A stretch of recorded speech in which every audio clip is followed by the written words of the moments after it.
रविवार दिनांक 26 ऑक्टोबर रोजी स्मृती केंद्र बोरिवली पश्चिम येथे सुषमा स्वराज मंचातर्फे अस्वस्थ जग आणि आश्वासक भारत या विषयक परराष्ट्र नीती अभ्यासक प्रसिद्ध व्याख्याते अनय जोगळेकर यांचे व्याख्यान झाले। त्यांनी देशांमधील सद्यस्थिती या विषयक उपस्थित श्रोत्यांना सुंदर विवेचन केले। युरोप आर्थिक संपन्नता असलेले, अमेरिका, फ्रान्स, इटली, जर्मन तसेच आर्थिक संपन्नता नसलेले आखातील देश, आशिया खंडातील म्यानमार, बांगलादेश, श्रीलंका येथील स्फोटक स्थिती आणि भारतामधील स्थिती याचे त्यांनी तुलनात्मक वर्णन केले। लोकनिर्धार चॅनलच्या माध्यमातून पाहूयात अनय जोगळेकर यांचे व्याख्यान। सुषमा स्वराज मंचातर्फे मी सौ दीपाली गोखले तुम्हा सर्वांचं इथे स्वागत करते। आज आपण खूप भाग्यशाली आहोत की आपल्याला अनय जोगळेकरांसारखे वक्ते लाभलेले आहेत आणि या मंचावर त्यांचं हे दुसरं व्याख्यान असणार आहे। अगदी सुरुवातीचं दुसरं व्याख्यान त्यांचं होतं आणि आपण सगळे जाणताच की कारण त्यांचे अनेक फॉलोअर्स आहेत इथे, तुमच्यापैकी पण अनेक जण त्यांना फॉलो करणारे, त्यांच्या यूट्यूब चॅनलवर त्यांच्या जी काही माहिती ते आपल्याला देतात आणि अपग्रेड करतात, तर त्यांचंही मी इथे स्वागत करते। मी कट्टी सरांना विनंती करते की आजचे अध्यक्ष श्री शशांक बापट आणि अनय जोगळेकर यांना घेऊन त्यांनी दीप प्रज्वलनासाठी यावं। त्याआधी एक विनंती आहे की सगळ्यांनी आपले मोबाईल सायलेंट करावेत किंवा स्विच ऑफ करावेत, जेणेकरून कार्यक्रम व्यवस्थित आणि कोणाला डिस्टर्ब होणार नाही।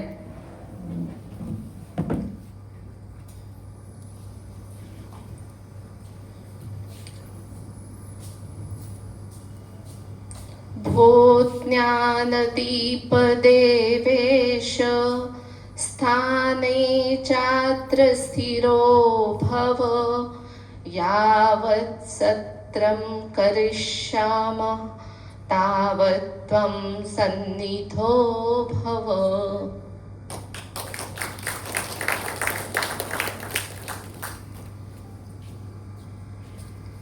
आजचे मुख्य वक्ते ह्यांची मी थोडक्यात ओळख करून देते।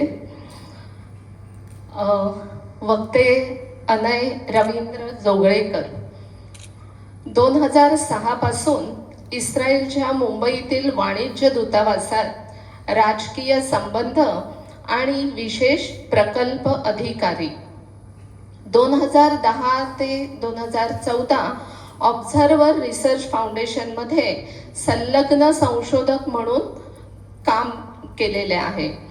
महाराष्ट्रासाठी माहिती तंत्रज्ञान, मराठीतून माहिती तंत्रज्ञान या अहवालाचे तत्कालीन मुख्यमंत्री अशोक चव्हाण यांच्या हस्ते विमोचन, डिजिटल क्षेत्रात मराठी, सोशल मीडिया तसेच महाराष्ट्राच्या प्रश्नांवर काम करणाऱ्या महाराष्ट्र अध्ययन केंद्राच्या कामात त्यांचा सहभाग आहे।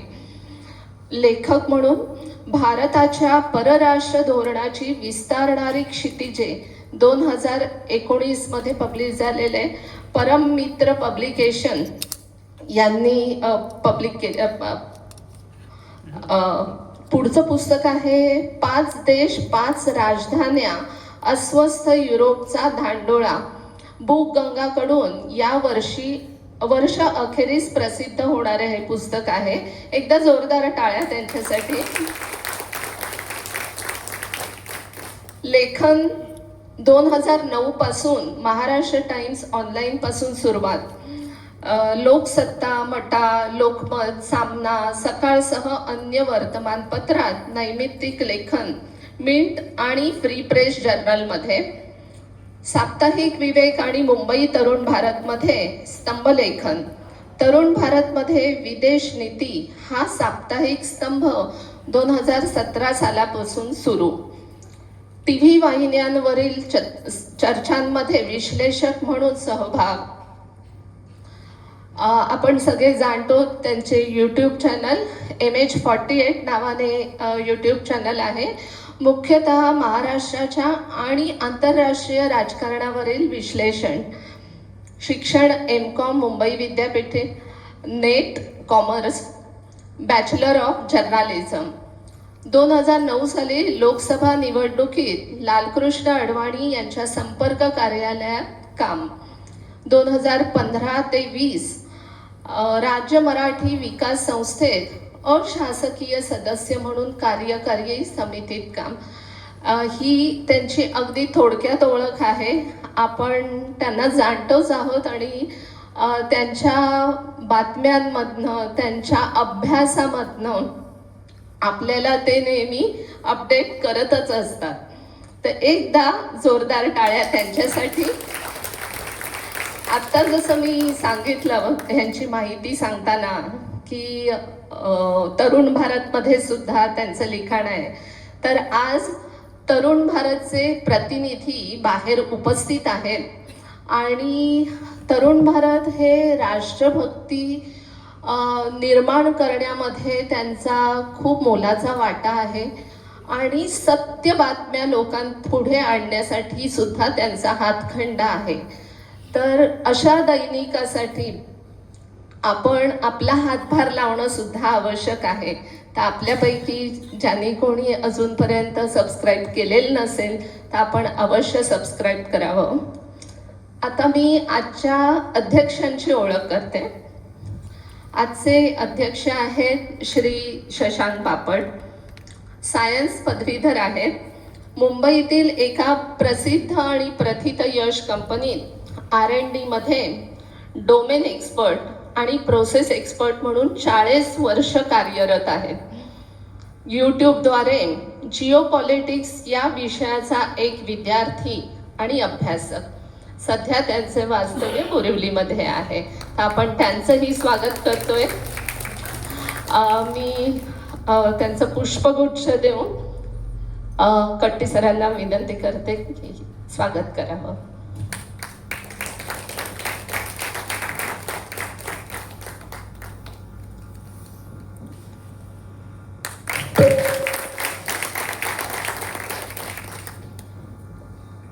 आपण अधिक वेळ न दवडता, मला माहिती आहे की आपल्याला कार्यक्रम त्यांच्याकडनं ऐकायचं आहे, कारण आज जे काही जगामध्ये चालू आहे ह्या सगळ्याचा म्हणजे आजच्या आपल्या विषयावरून पण आपल्याला एक अंदाज येईलच. आणि आपलं त्यांचं व्याख्यान झाल्यानंतर सुद्धा आपण प्रश्नोत्तरांच्या माध्यमातून अजून त्यांच्याकडनं माहिती घेऊ शकतो. तर मी आजच्या अध्यक्षांना शशांक बापटांना विनंती करते की त्यांनी 2 शब्द बोलावेत आणि त्याच्यानंतर आपले मुख्य वक्ते पुढचं आजचं व्याख्यान सांगतील.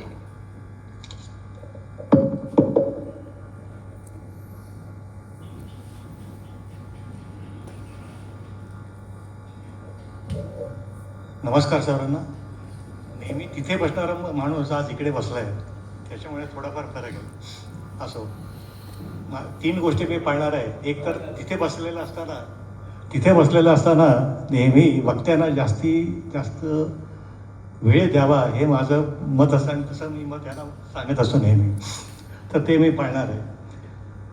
तिसरी गोष्ट, आपल्या सुषमा स्वराज म्हणजे आहे त्यांना भरघोस मदत करावी की जेणेकरून त्यांना जास्तीत जास्त चांगले कार्यक्रम इथे सादर करता येतील, ही माझी तुम्हाला सर्वांना विनंती आहे.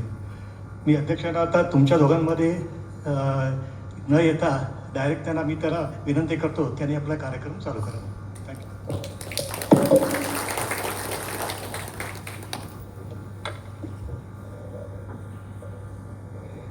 नमस्कार मित्रांनो.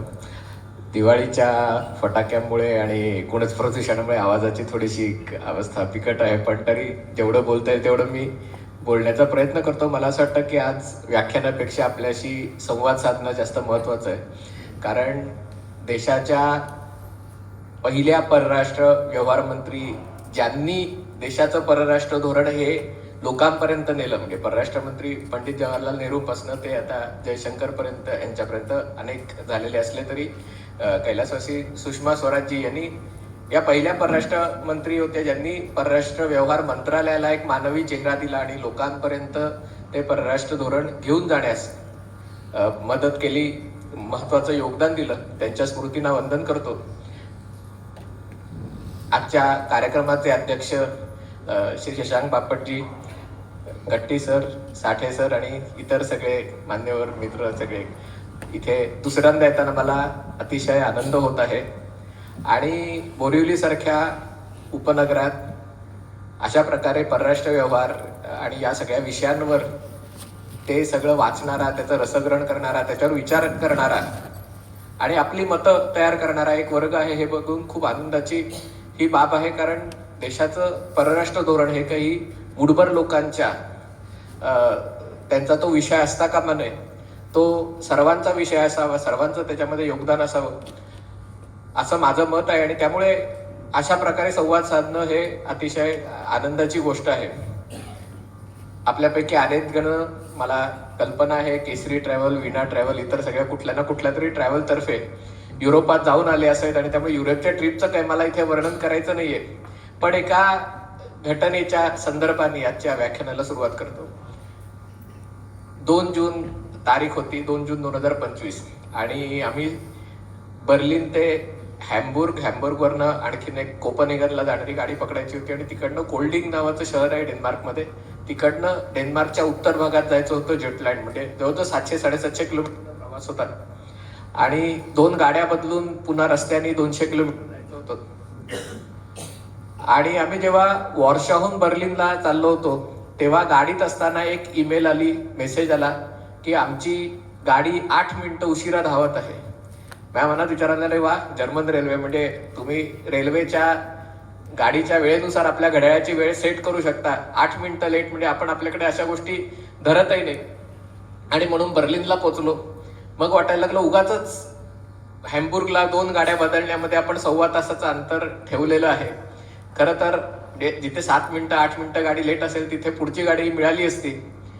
आणि तसं आम्ही जेव्हा बर्लिनहून डेन्मार्कमध्ये प्रवासाला निघालो तेव्हा हॅम्बुर्गला गाडी अगदी डॉट ऑन टाइम पोचली आणि मग पुढची गाडी 10:53 होती. एक साधारणतः 1.25 तास, 1.5 तास अंतर होतं मध्ये. आपल्याकडे सवय असते तसं आपण वेटिंग रूम कुठे ते बघायला गेलो, कारण वेटिंग रूम आपल्याकडे सवयीची असते. आणि तिकडे रेल्वे स्टेशनवर बघितलं वेटिंग रूम कुठे आहे, तर तिथे सांगितलं इथे काही वेटिंग रूम वगैरे नाहीये. मी म्हटलं बरोबर आहे की गाड्या जिथे लेटच होत नाही तिथे वेटिंग रूम कशाला पाहिजे. आणि म्हणून मग आम्ही प्लॅटफॉर्मवर येऊन उभे राहिलो. साधारणतः 10:30च्या आसपास मेसेज आला की गाडी 15 मिनिटं उशिराने धावत आहे. उभे राहिलो, ठीक आहे. 10:53 होऊन गेले. 11ची सुमारास पुन्हा 11 ते 11:15 पुन्हा 11:15ला अनाऊन्स केलं 11:30ला गाडी येते. आमच्या शेजारी 2 डॅनिश बायका, डेन्मार्कच्या बायका, दोघी 70s होत्या, शांतपणे उभ्या होत्या. आम्ही अस्वस्थ, चुळबुळ होते, काय चाललंय कळत नाही. पण त्यांच्यासाठी मी त्यांना विचारलं की तुम्हाला काही, कारण बसायला पण सोय नव्हती, कुठे उभे राहूनच सगळे. ते म्हणले हे नेहमीच आहे. म्हटलं नेहमीच आहे म्हणून मग 11:30 झाले, 12 झाले. दुसऱ्या 2-3 गाड्या येऊन गेल्या आणि 12:30 वाजता त्यांनी घोषणा केली की 12:53ला पुढची गाडी येणार आहे. ती अर्थात आमची गाडी नव्हती. आणि त्याच्यात जर तुमच्याकडे आधीच्या गाडीचं तिकीट असेल तर तुम्ही प्रवास करू शकता, बसायला मिळालं तर तुमची मर्जी, नाही तर मग उभं राहून प्रवास करू शकता. आणि युरोपात रेल्वेचं तिकीट हे विमानापेक्षा बरेचदा महाग असतं. आणि जेव्हा गाडी आली तेव्हा गाडीत चढल्यावर जवळपास 2-2.5 तास आम्ही उभा राहून प्रवास केला. इथे सवय मुंबईमध्ये लोकलमध्ये उभं राहून प्रवास करायची. पण गाडीत गर्दी बघून, आणि अनेक लोक तिथे लंडनहून स्वीडनला वगैरे चालले होते, ते चक्क मधल्या गँगवे मध्ये झोपले उशी टाकून वगैरे. मी म्हटलं आपण नेमक्या कुठल्या देशात आलोय. कारण जर्मनी हा युरोप मधला सगळ्यात आघाडीचा देश, औद्योगिक, ज्याला युरोपचा धडधडणारा औद्योगिक हृदय वगैरे म्हणणारा. पण नंतर जेव्हा बघितलं तेव्हा ही गोष्ट जर्मनीमध्ये नित्य नियमाची झालेली आहे. याचं कारण म्हणजे कुठेतरी जर्मनी सारख्या देशातही कोणाला हाताने काम करायला नकोय, सगळ्यांना टेबल खुर्चीत बसून शक्य झाल्यास वर्क फ्रॉम होम वगैरे असंच अपेक्षा आहे. आणि त्याच्यामुळे जर्मन रेल्वे, खास करून त्याचा जो ईस्ट जर्मनीचा जो भाग होता, तिथे बऱ्याच वेळात त्याचं डागडुजी रिपेअर्स वगैरे न केलं गेल्यामुळे गाड्या बरेचदा बंद पडतात, लेट धावतात. त्यामुळे आपल्याकडच्या गाड्या हल्ली जास्त वेळेवर धावतात असा अनुभव आला. त्याच बर्लिन स्टेशन, म्हणजे तुम्हाला थोडासा प्रश्न पडेल की मी ही अशी सुरुवात का केली, पण म्हणजे जेव्हा बर्लिनला उतरलो, बर्लिन स्टेशनच्या बाहेर बघितलं तर मला दृश्य बघून मला आश्चर्याचा धक्का बसला. आपल्याकडे जसे रेल्वे स्टेशनच्या बाहेर छत्रपती शिवाजी महाराज टर्मिनसच्या बाहेर जसे भिकारी असतात, तसे इथे गोरे भिकारी, काळे भिकारी, अरब भिकारी, म्हणजे एवढे भिकारी बर्लिन स्टेशनच्या बाहेर. मग नंतर आम्ही बर्लिनला, तिथलं जे बर्लिन कॅथेड्रल, बर्लिन मधलं सगळ्यात भव्य चर्च आहे, चर्चमध्ये कुठल्या तरी अनाथाश्रमासाठी देणग्या मागायला 3-4 मुली आल्या. मग बघितलं तर या मुस्लिम मुली होत्या. म्हटलं चर्चमध्ये मुस्लिम मुली काय करतायत? म्हणजे आपल्याला सवय असते की या देणग्या म्हणजे एक प्रकारे भीक मागायचा वेगळा प्रकार असतो, म्हणजे कारण मग म्हणून आम्ही तिकडनं बाहेर पडलो तर दुसऱ्या 4 मुली आल्या. आणि जसं जसं आम्ही बर्लिनमध्ये पुढे जात होतो, म्हणजे तशा अशा यांच्या टोळ्या सिरियन लोकांच्या. याचं कारण म्हणजे 10 लाख सिरियन लोक जर्मनीने गेल्या काही वर्षात आत घेतलेली आहेत. त्याच्यामुळचं जर्मनीचं राजकारण पूर्णपणे ढवळून निघालेलं आहे. एक उदाहरण द्यायचं झालं तर आत्ताच याच वर्षी जर्मनीमध्ये निवडणुका झाल्या, आणि जसं आपल्याकडे महाविकास आघाडी झाली होती, म्हणजे भाजपाला सत्तेपासून दूर ठेवण्यासाठी शिवसेना आणि काँग्रेस आणि राष्ट्रवादी एकत्र आले होते, तसंच जर्मनीमध्येही अल्टरनेटिव्ह फॉर डॉइचलँड हा तिथला अति उजव्या विचारसरणीचा, काही लोकांच्या मते अगदी नाझीवादी आणि असा वंशवादी वगैरे पक्ष आहे, त्याला सत्तेपासून दूर ठेवण्यासाठी जर्मनीच्या राजकारणातले 2 कट्टर विरोधक, Christian democratic union and social Democrats, हे एकत्र येऊन त्यांनी सरकार बनवलं.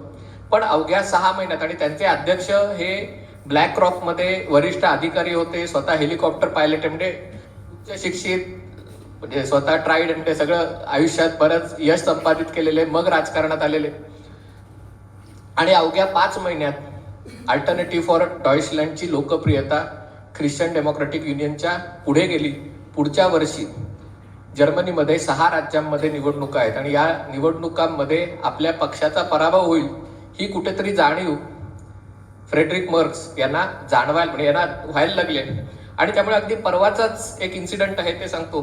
परवा त्यांनी पत्रकारांशी बोलताना एक वक्तव्य केलं की आपल्याला कुठेतरी आपल्या शहरांचं रूप बदलतं आहे, आपण बऱ्याच बेकायदेशीर घुसखोरांना बाहेर काढतोय, पण तरी शहराचं रूप म्हणजे कुठेतरी जर्मनी हा गोऱ्या लोकांचा देश राहिलेला नाहीये, हा मिश्रवंशीय सगळे हे जे सगळे लोक घुसखोर आलेले आहेत ते कुठेतरी आपल्याला बदलायचे. त्यांनी स्पष्टपणे बोलले नसले तरी त्याच्यावरनं त्यांना सडकून टीका झाली की केवळ 80 वर्षापूर्वी हिटलरचा तुम्ही पाडाव केलात, आणि जिथे हिटलरनी ज्यू लोकांना किंवा जिप्सी, रोमा, इतर सगळ्या लोकांना केवळ ते वेगळ्या वर्णाचे आहेत, वेगळे दिसतात म्हणून लाखो लोकांचं हत्याकांड केलं, आणि तिकडे तुम्ही अशी भाषा वापरता की आपल्याला आपली शहरा वेगळी दिसतात की आता पूर्ववत करायचे. तेव्हा त्यांनी पत्रकारांना विचारलं की तुम्हाला मुलं आहेत का, आणि त्याच्यातही मुली आहेत का, तुमच्या मुलींना विचारा, तुम्हाला वाटतं की तुम्हाला अतिशय स्पष्ट उत्तर मिळेल की आपली शहरं कशी झालीत त्याच्याबाबत ते. आणि त्यामुळे मी माझं कुठलाही शब्द परत घेणार नाहीये, कारण मी बोललोय ते ठाम बोललोय. हे जर्मनीचे अध्यक्ष बोलले, त्याच्यावर पुन्हा टीका झाली त्यांच्यावर, आणि तिथेही पुरोगामी विचारांचे भरपूर लोक आहेत. त्यामुळे तिथे महिलाही रस्त्यावर आंदोलनाला उतरल्या की आम्हाला अरब लोकांच्यात सुरक्षित वाटतं, म्हणजे सिरियन लोकांच्यात. आणि त्यामुळे पण सांगायचा मुद्दा हा की जर्मनीत अवघ्या 6 महिन्यात 1-2 सत्ताधारी आणि विरोधी पक्षांनी मिळून बनवलेलं सरकार आज कुठेतरी नवीन आलेल्या पक्षाला, जो पक्ष कुठेतरी 2-4% मतं मिळवणारा पक्ष होता, तो आज जर्मनीतला सगळ्यात लोकप्रिय पक्ष आत्ता तिथल्या क्षितिजावर दिसत आहे. कदाचित पुढच्या निवडणुकीत तो सत्तेवर येईल. आणि हे फक्त जर्मनीत चालू आहे का, तर नाही. ब्रिटनमध्ये उदाहरण घ्या, म्हणजे आत्ताच ब्रिटनचे पंतप्रधान सर कीर स्टारमर आपल्याकडे आले होते. अर्थात भारतात होतं, पण पंतप्रधान नरेंद्र मोदी आणि स्टारमर एकत्र या जिओ सेंटरला तिथे कार्यक्रम होता. स्टारमरला काय फार कोणी टाळ्या वाजवल्या नाहीत. मोदी आले तेव्हा टाळ्या, अर्थात ठीक आहे भारतात आहेत आणि त्यामुळे मोदींची लोकप्रियता टाळ्या वाजवणं समजू शकतो, पण तो टाळ्यांचा कडकडाट झाला. 11 वर्ष सत्तेवर असल्यानंतरही त्याचा हेवा वाटल्याचं स्टारमर यांच्या चेहऱ्यावर दिसत होतं की आपल्याला येऊन जेमतेम 1.25 वर्ष झालं आणि 2/3 बहुमताने आलेले कीर स्टारमर आज ब्रिटनमध्ये अशी परिस्थिती आहे की तिकडच्या राजकारणातली ज्याला मनसे म्हणता येऊ शकेल, म्हणजे गेल्या निवडणुकीत त्यांना अवघ्या 650 पैकी 4 का 5 जागा मिळाल्या. त्या पक्षाच्या म्हणजे नायजेल फराज हे पुढचे पंतप्रधान होतील अशी आता भाकीतं वर्तवायला सुरुवात झालेली आहे. म्हणजे एवढी त्यांची लोकप्रियता वाढलेली आहे. आणि स्टारमर ज्यांना 2/3 जागा त्यांच्या पक्षाला, लेबर पक्षाला मिळाल्या होत्या, त्यांना 100-125 वर समाधान मानावं लागेल अशी आता परिस्थिती आहे. त्याच्यातही त्या पक्षाची शक्ल होण्याची भीती, त्याच्यातही जे पाकिस्तानी मूळचे लोक आहेत किंवा त्या की हे सरकार फार मुसलमान विरोधी आहे वगैरे म्हणून वेगळा पक्ष काढण्याच्या मनस्थितीत आहे. एक टॉमी रॉबिन्सन म्हणून जो एका प्रकारे रस्त्यावरचा गुंड म्हणून त्याची प्रतिमा निर्माण केली गेली, त्याला मुस्लिम विरोधी किंवा स्थलांतरितांविरोधी वक्तव्य केल्याबद्दल तुरुंगात टाकण्यात आलं. त्याचीही लोकप्रियता एवढी प्रचंड वाढलेली आहे की त्यांनी एक मोर्चा काढला तर त्याला 20 लाख लोक, अर्थात बीबीसीने सांगितलं 1.25 लाख होते, पण गर्दी बघितली तर लाखो लोक रस्त्यावर. म्हणजे कुठेतरी ब्रिटन सारख्या देशातही जी लोकशाहीची जननी आपण म्हणतो तिथेही ही जी अस्वस्थता आहे ती जाणवत आहे. फ्रान्सचं उदाहरण घ्या, गेल्या 3-4 वर्षात 5 पंतप्रधान तिकडे बदललेले आहेत आणि आत्ताचे जे पंतप्रधान आहेत सेबास्टियन लुकार्नो, त्यांना तर काहीतरी 4 का 9 सप्टेंबरला त्यांची नेमणूक केली. तिथे अध्यक्ष पंतप्रधान नेमतात, त्यांना मंत्रिमंडळ बनवायला सांगतात आणि मग त्याला विश्वासदर्शक प्रस्ताव त्याला सामोरं जायचं असतं, बजेट मंजूर घ्यायचं असतं. त्यांनी मंत्रिमंडळ नेमायला जवळपास 3-3.5 आठवडे घेतले आणि मंत्रिमंडळ नेमल्यावर दुसऱ्याच दिवशी त्यांचं सरकार पडलं. कारण ज्या नेत्यांनी फ्रान्सची अर्थव्यवस्था डब्यात घातली होती त्याला संरक्षण मंत्री म्हणून नेमण्यात आलं, याच्यावर ते जे मंत्रिमंडळ होतं त्याच्यामध्ये मतभेद उफाळून आले. त्यांनी राजीनामा दिला आणि इमॅन्युअल मॅक्रॉननी त्यांना पंतप्रधान केलं, पुन्हा शपथविधी झालं, मग पुन्हा नवीन बजेट आणि आता त्याला विश्वासदर्शक प्रस्ताव मंजूर झाला असला तरी किती काळ फ्रान्समध्ये हे सरकार टिकेल सांगता येत नाही. जपानमध्येही अशीच अवस्था. शिंझो आबे पंतप्रधान जवळजवळ 9 वर्ष 2 टर्म मध्ये, आणि पण जवळपास 9 वर्ष ते पंतप्रधान होते आणि गेल्या 5 वर्षात 4 पंतप्रधान बदललेले आहेत. अमेरिकेत तर सांगायला नको, आपण सगळेजण अमेरिकेचं राजकारण अगदी क्लोजली फॉलो करत असाल, पण जो गोंधळ तिकडे चालू आहे ज्याला शटडाऊन म्हणतात, कारण कुठेतरी सत्ताधारी आणि विरोधी पक्ष आणि कुठेतरी फक्त सत्ताधारी पक्ष, कारण सत्ताधारी पक्षाचं बहुमत आहे दोन्ही सभागृहामध्ये, सिनेटमध्ये आणि हाऊस ऑफ रिप्रेझेंटेटिव्ह मध्ये, पण तरी देखील जो खर्च करायचा आहे तो नेमका कुठल्या गोष्टींवर करायचा, तो श्रीमंतांसाठी करायचा का गरिबांसाठी किंवा मध्यमवर्गीयांसाठी करायचा, आरोग्यावर करायचा, शिक्षण व्यवस्थेवर करायचा, याबद्दलचे मतभेद इतके तीव्र आहेत की कुठेतरी अर्थसंकल्प मंजूर होऊ शकला नाही.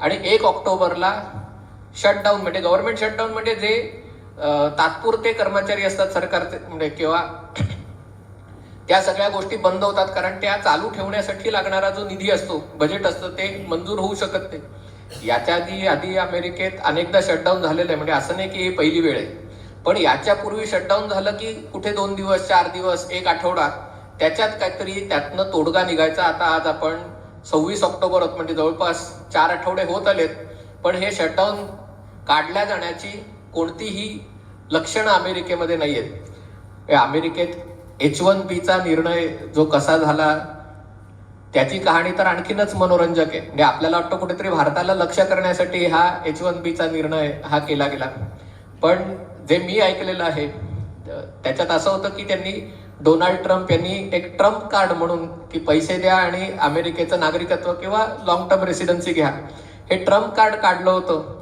आणि त्यांच्याच समर्थकांना, म्हणजे आपल्याकडे जसे सोशल मीडियात इन्फ्लुएन्सर असतात की ज्यांच्या सोशल मीडिया पोस्टनी, ट्विटनी, व्हिडिओनी लाखो मतं मिळू शकतात, असं सरकारला वाटतं, मिळतात की नाही माहिती नाही, पण अशा लोकांना काही त्यांनी त्याच्यासमोर हा प्रस्ताव मांडला की आम्ही ट्रम्प कार्ड आणतोय, तर ते सगळे भडकले की आम्ही इथे लोकांना बाहेर काढायला बसलोय आणि तुम्ही बाहेरच्या लोकांना नागरिकत्व देताय. असं झालं तर अमेरिकेत किती लोक येऊ शकतील. मग त्यांना खुश करायला म्हणून की ठीक आहे तुम्ही ट्रम्प कार्ड मान्य करा आणि त्याच्या बदल्यात आपण H1B व्हिसावाल्यांसाठी शुल्क लावू.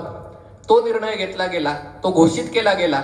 पण तो घोषित करताना ज्या बिग टेक कंपन्यांनी, मोठ्या तंत्रज्ञान कंपन्यांनी ट्रम्प यांना, रिपब्लिकन पक्षाला देणग्या देऊन सत्तेवर आणण्यात मदत केली किंवा सत्तेवर आल्यावर मोठ्या प्रमाणावर देणग्या दिल्या, त्यांना यामागे विचारात घेतलं गेलं नव्हतं. आणि त्यामुळे जेव्हा त्यांना हा निर्णय कळला तेव्हा त्यांनी ट्रम्प यांना पुन्हा दबाव टाकला की असं केलं तर आम्हाला आमचं दुकान बंद करावं लागेल.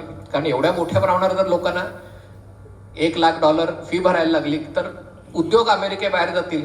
आणि मग निर्णय बदलण्यात आला आणि त्याचं खापर त्या मंत्र्यांवर, बहुतेक स्कॉट बेसेंट किंवा त्यांच्यावर ते फोडण्यात आलं. ते सांगायचा मुद्दा हा की ब्रिटन असेल, फ्रान्स असेल, जर्मनी असेल, जपान असेल, अमेरिका असेल, तुम्ही म्हणाले हे काही सगळे 5-6 श्रीमंत देश म्हणजे विकसित देश, हेच काही जग नाहीये, 200 देश जगामध्ये. पण तुम्ही बघायला गेलात तर खास करून कोविडचा काळ सुरू झाल्यानंतर आफ्रिकेतल्या 6 देशांमध्ये लष्करी म्हणजे राज्यक्रांत्या झालेल्या आहेत, लष्करी बंड झालेलं आहे. आणि त्याच्यामध्ये माली असेल, गिनी असेल, Sudan, Burkina Faso, Niger, Gabon या 6 देशामध्ये लष्करांनी तिथलं सरकार उलथवून टाकलेलं आहे. येमेनचा तर प्रश्न अजून चिघळत आहे. आपल्या शेजारी देशांमध्ये बघा, श्रीलंकेमध्ये जो एका प्रकारे उठाव झाला, लोक अध्यक्षांच्या प्रासादात गेले, तिकडे कोणी स्विमिंग पूलमध्ये उड्या मारतंय, कोणी स्वयंपाकघरात जाऊन जे काही खायला मिळतंय ते खातंय. ही दृश्य जशी श्रीलंकेत पाहिली तशाच गोष्टी आपण बांगलादेशमध्येही पाहिल्या. आता त्याच्या मागे कोण आहे काय आहे आता मी याच्यामध्ये जात नाही. पण बांगलादेशमध्येही लोकनियुक्त सरकार हे उलथवून टाकण्यात आलं. म्यानमारमध्ये यादवी युद्ध सुरू आहे, त्याच्यातही अजून सरकारचं जेमतेम देशाच्या 50-60% भागावर नियंत्रण आहे. बाकीच्या सगळ्या ज्या चीन, कचिन, काईन, शान, मून हे जे सगळे हे आहेत त्या भागात तिथे त्यांचं स्वतःचं स्वायत्तता किंवा स्वतःचं राज्य चालल्यासारखी परिस्थिती आहे. पाकिस्तानमध्ये आपण बघतोच की गेल्या काही महिन्यांपूर्वी बलोच लोकांचा एक उठाव आणि त्या भागातलं ज्याला इन्सर्जन्सी म्हणतात, स्वातंत्र्य युद्ध आपल्यापैकी काही जण त्याला म्हणू शकतात, पण बलोच लोकांचा उठाव शांत होतोय तो आता खैबर पख्तूनख्वामध्ये मोठ्या प्रमाणावर बंड सुरू झालाय. त्याचा परिणाम तालिबान आणि भारत यांच्यातले संबंध आता त्याला एक नवीन पालवी फुटू लागलेली आहे. म्हणजे आपल्या शेजारी जरी बघायला गेलं तरी कुठेतरी हीच परिस्थिती आहे. आणि म्हणून मी म्हटलं की आजचं व्याख्यान हे मी काही असं काही एका विषयावरचं व्याख्यान नाहीये. ज्या गोष्टी आपल्याला कड्या ज्या वेगवेगळ्या दिसतात त्या एकमेकांना जुळवण्याचा हा प्रयत्न आहे.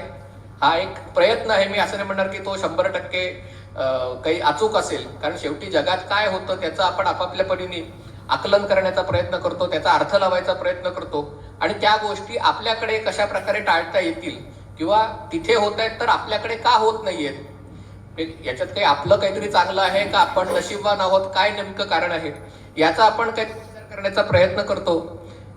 तसाच हा प्रयत्न आहे.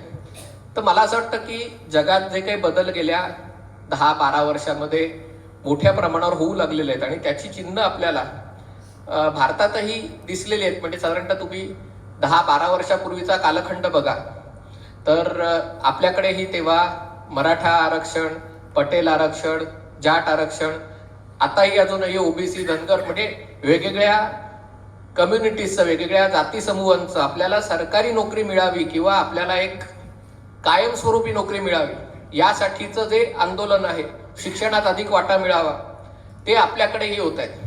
पण जी ब्रेक्झिटची गोष्ट झाली म्हणजे ब्रिटनमधल्या लोकांनी युरोपमधनं बाहेर पडण्यासाठी मतदान केलं आणि त्याच्यातही कुठेतरी 50.5 विरुद्ध 49.5% मताधिक्याने त्यांनी ब्रिटनमधनं बाहेर पडण्यासाठीचा जो निर्णय घेतला त्याचे परिणाम ब्रिटन जवळपास 10 वर्ष झाली तरी भोगतंय, त्याच्यातनं ते बाहेर पडू शकलं नाहीये.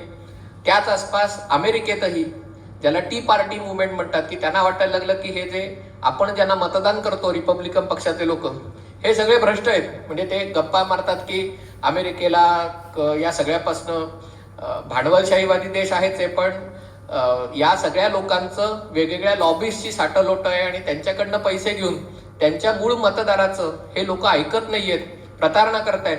आणि त्याच्या विरुद्ध जे बंड अमेरिकेत झालं त्याच्यातनं डोनाल्ड ट्रम्प यांना पहिले सत्तेवर आणलं आणि आज तुम्ही बघाल तर अमेरिकेतल्या जुन्या रिपब्लिकन पक्षातले जवळपास सगळेच्या सगळे लोक, मग त्याच्यामध्ये बुश असतील, चेनी असतील, सगळे लोक ट्रम्प विरोधात आहेत. पण रिपब्लिकन पक्ष हा ट्रम्प पक्ष असल्यासारखा त्याच्यावर त्यांचा ठसा उमटलेला आहे. इस्रायलमध्ये तीच अवस्था आहे. तुम्ही देश बघायला गेला, जपानमध्ये आता हे जे सरकार पडलं ते कुठेतरी आधीच्या सरकारनी कणखरपणा न दाखवता ट्रम्प यांच्यापुढे लोटांगण घातलं आणि अमेरिकेत गुंतवणूक वगैरे करण्याची तयारी दाखवली. त्याच्यामुळे पक्षाच्या अंतर्गत विरोधातनं ते सरकार पडलं. कदाचित जपानचे राजकारण आपल्यासारखं निगरगट्ट नसल्यामुळे ते लगेच राजीनामा देतात, टिकून राहत नाहीत. पण तिथे सरकार पडलं ते आता नवीन पंतप्रधान टाकायची सनई म्हणून ते आत्ताच पंतप्रधान झालेले आहेत. मला आय थिंक पुढच्या 8-10 दिवसात पंतप्रधान नरेंद्र मोदी जपानला जाणार आहेत.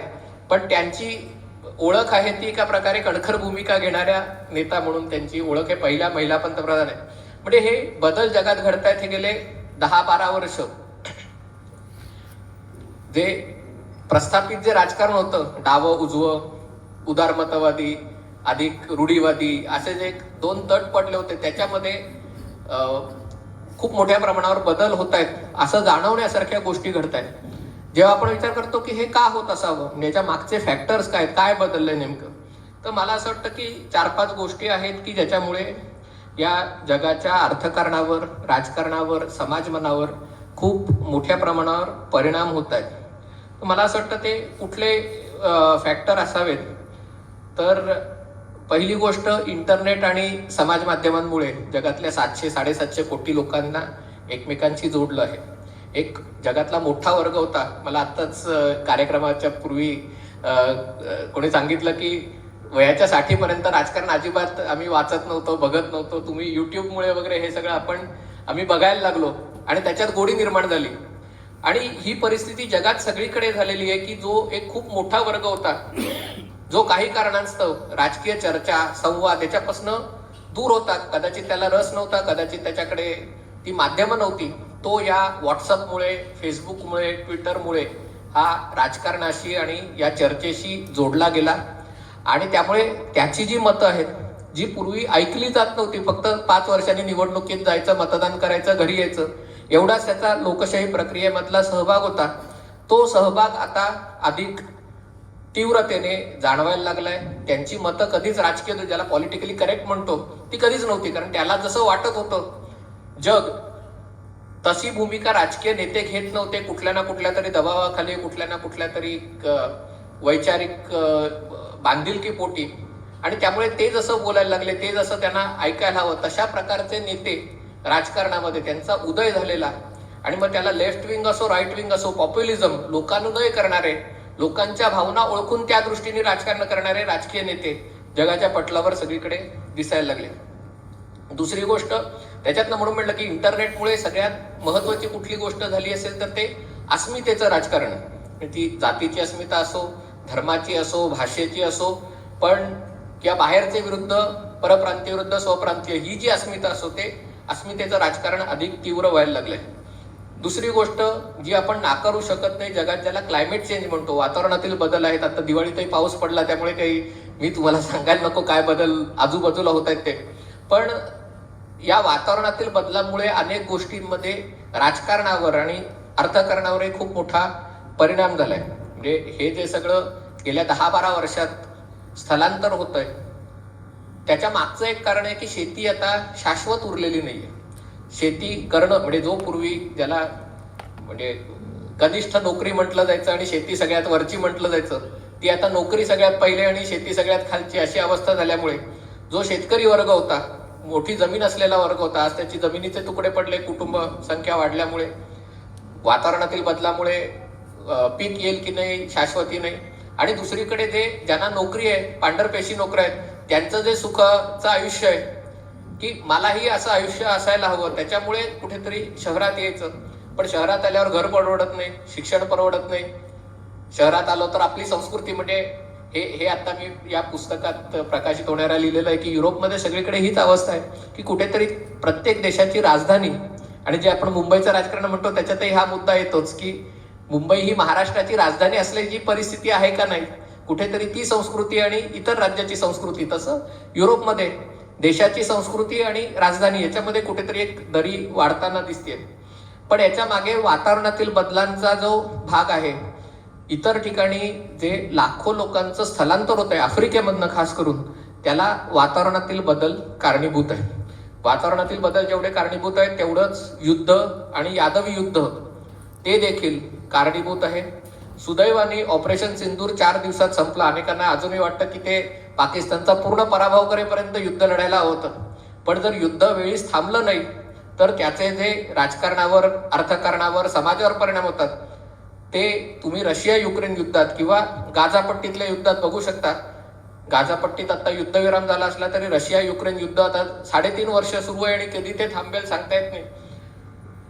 आखातातला जो सगळा सिरिया आणि या भागातले लाखो लोकांनी स्थलांतर केलेलं आहे. एकट्या जर्मनीत सिरियातनं 10 लाख लोक सिरियातनं जर्मनीत आलेले आहेत. म्हणजे कोणालाही, आणि तिथे 56 अरब देश आहेत, इतर अरब देशात जायचं नाही, सगळ्यांना तिकडनं युरोपात जायचंय.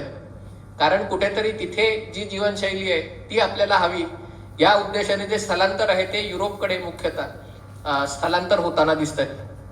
आणि त्यामुळे युद्धामुळे जसं स्थलांतर वाढलंय तसंच युद्धामुळे महागाई वाढली. कारण जागतिकीकरणाच्या अर्थकारणामध्ये आपल्याला जे सांगितलं होतं की माझ्याकडे नारळ चांगले मिळतात, तुमच्याकडे आंबे चांगले मिळतात, तुम्ही आंबे द्या, मी नारळ देतो, म्हणजे या आधारावर जग चालेल. पण हे करताना हे खूप सोपं उदाहरण झालं, पण त्याला कॉम्प्लिकेटेड, त्याला सप्लाय चेन म्हणतो आपण.